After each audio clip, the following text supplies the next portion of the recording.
अबू लाहब हजूर पाक सल्लल्लाहु अलैहि वसल्लम दा चाचा सी, लेकिन मुसलमान नहीं होया, काफर ही फौत हो गया। ते बड़े जुल्म कीते नबी करीम सल्लल्लाहु अलैहि वसल्लम ते, मर गया। दे अजीज़ां नू ख्वाब आउंदा वा कि मैं बड़ा अजाब दे विच हां, मैनू अजाब बहुत सख्त दे रहा रब।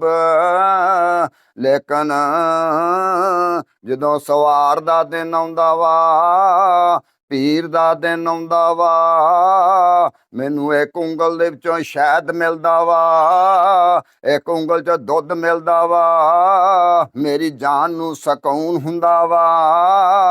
क्योंकि मैं उस दिन, जिस दिन नबी करीम सल्लल्लाहु अलैहि वसल्लम मेरा भतीजा पैदा होया सी, मैंने अपनी लौंडी नौकरानी नू आजाद इस उंगल नाल कीता सी। उस उंगल दी उंगल दे विच मैनू शहद रब दिंदा वा। मैं नबी करीम सल्लल्लाहु अलैहि वसल्लम दी पैदाइश दी खुशी कीती सी।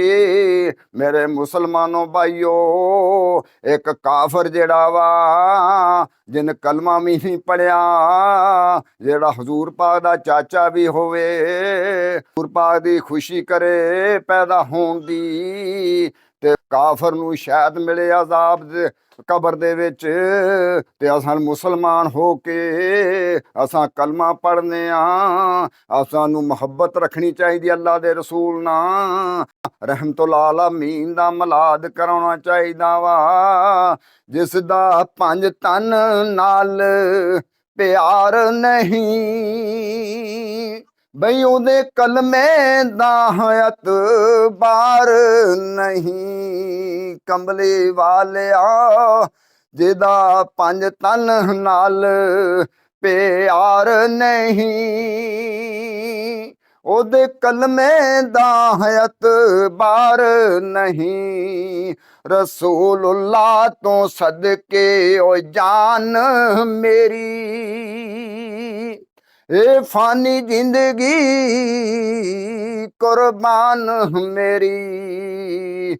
मुस्तफा जाने रहमत पेला खो सलाम, शमाए बज में हिदायत पे लाखों सलाम।